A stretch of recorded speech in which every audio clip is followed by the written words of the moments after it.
Welcome back. As you know, I am Eli the Computer Guy here for the Daily Blob, where I shake my brain nipples every day so that you folks can get educated. I come here to scream on YouTube about really stupid crap to make some of that YouTube money so that they can then teach people with something called Silicon Dojo. SiliconDojo.com is basically in-person free education. We're going to be having a class next week in Durham, North Carolina. If you're interested, go to SiliconDojo.com.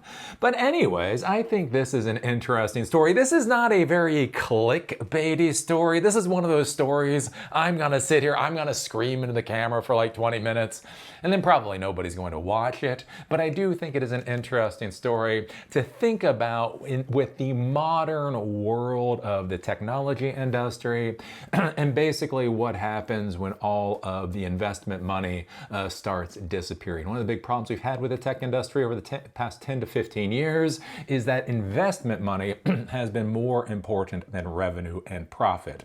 And so the thing is, we have a lot of companies that have been basically built to siphon in investor money. Now at this point, right, the interest rate is high, so it costs investors more to actually be able to get money, to be able to loan, to give to other people. The whole economy is going through wonky times. And so the issue that we're running into right now is a lot of these technology companies are realizing, oh crap, we actually have to start making money. And so here's an interesting thing, right? What happens when you've created a business model that hasn't been around for a month or 2 months or 6 months or even a year? What happens when you create a business model that has been around for a decade that probably is not going to work in a world where you can't basically drink investor money all day? What happens when your business model isn't actually a business model and you have to figure out a way to bring in more revenue? And so this is coming up with Snapchat. So if you look at their stock price, it's called Snap. Their stock price is down. It is down a lot from its all-time highs in 2021. It is down something like 90%. They used to be up at like 70 something dollars a share. They are now down to $7.25 a share. And I think a lot of people basically are moving on from Snapchat. If you think about a lot of the big social media companies out there, right? Facebook, YouTube, even Twitter, you hear about those all the time. How often do you actually hear about Snapchat? I will say my bias, I never understood Snapchat. Snapchat was the moment I realized I was becoming an old geek. The point in time when you open up a piece of technology and you just truly do not get it. Like I could fake it with Twitter. Like with Twitter, I never really liked Twitter. I never really got Twitter. But I could say, well, Twitter is like RSS 2.0. Like I could pretend that I understood Twitter. Like with Snapchat, it was the first one. I was just like, what the fuck's going on here? I don't know. Maybe I still have an account. And the important thing to understand, I am not angry at Snapchat. I am not protesting Evan Spiegel. I just got my Snapchat account and then tried to figure out how to use it. And then went, wow, I have more important things to do with my life. But anyways, right, Snapchat has been around for a long time now. And the curious thing is they seem to have stagnated, right? Their stock price has dropped by 90%. You don't really hear about Snapchat a lot in the news anymore. And so an interesting question is, what happens when they really, really, truly have to start figuring out how to pay the bills? And one of the big issues that you run into is infrastructure costs. You realize none of these technology companies ever talk about infrastructure. They never talk about architecture. It's weird, right? Because I've talked about that, right? With how you do storage and caching systems and all this kind of stuff. This stuff costs money, right? When you upload an image to Instagram or Snapchat or Twitter, right? It's small, so it probably costs a fraction of a cent to store that image. But here's the thing, at scale with God knows how many users, all of those users uploading videos and pictures and the rest of it, a fraction of a cent times metric crap ton equals a lot of money. And what happens when the money starts drying up? And not only does the money start drying up, right? That can kind of happen. But the money starts drying up and you realize the money rains might not be coming back. How do you figure out how to make your business work? And so Snapchat has come out, and they are now introducing, right? This is a benefit for you. They are giving you the benefit to pay for something that you've gotten free for a decade. Because that's a way to spin it. This is actually coming from Snapchat's own blog, introducing memories storage plans. Hey, you know that thing you've been using for free for God knows how long? I have an idea. This is a Lutnick moment. This is a Lutnick level moment. Hey, that thing you've been using for free for a decade, what if, and I'm just gonna put this on the table, you pay us money for that now? Anyways. We will see. We will see how this goes.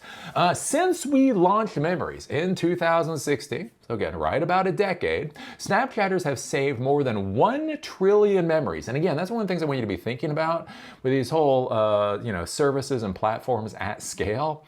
Again, a penny, like a fraction of a penny. Eli, it costs a fraction of a penny to store a memory. Fine. Yeah, what's a fraction of a penny times a trillion? And then think about that as a monthly payment. Unlike the camera roll full of duplicates and screenshots, memories on Snapchat are special because Snapchatters choose to save the moments that really matter. When we first launched Memories, we never expected it to grow to what it has become today. We want to make sure that our community can continue to store all of their memories over the long term, so we are introducing new memories storage plans to support Snapchatters with more than 5 gigs of memories. We are introducing a way to get money out of you. For the vast majority of Snapchatters who have less than 5 gigs of memories, nothing will change. For Snapchatters with more than 5 gigs of memories, meaning thousands of snaps, we are rolling out new options to upgrade and increase storage. The introductory memories storage plans offer 100 gigs, 250 gigs with Snapchat Plus, or 5 terabytes with Snapchat Premium. This is kind of interesting here. Again, I don't know a lot about Snapchat because I don't understand Snapchat. Right? Not a boomer here. Oh my God, he's not a boomer. Anyways, but it is weird where they say most of our users have under 5 gigs of memory. Right? So if you say, okay, most of my users have under 5 gigs of memory, you would think that they would come out with like a 20 gig plan or a 50 gig plan and a 100 gig plan. Like if you say most users are under 5, then, it's weird that they say most users are under 5. But then their lowest tier for paid plan is 100 gigs, which then goes to 250 gigs, which then goes all the way up to 5 terabytes. I don't know. We'll provide 12 months of temporary memories storage for any memories that exceed the 5 gig limit. Snapchatters can upgrade to a memory storage plan at any time, and as always, will be able to download their memories directly to their devices. It's never easy to transition from receiving a service for free to paying for it, but we hope the value we provide with memories is worth the cost. Thank you for trusting us with some of your most precious moments. These changes will allow us to continue to invest in making memories better for our entire community. And that's the long and short of it, coming from Snap. So it'll be curious to see how this goes over with the Snapchat community. I don't know anybody who actually uses Snapchat.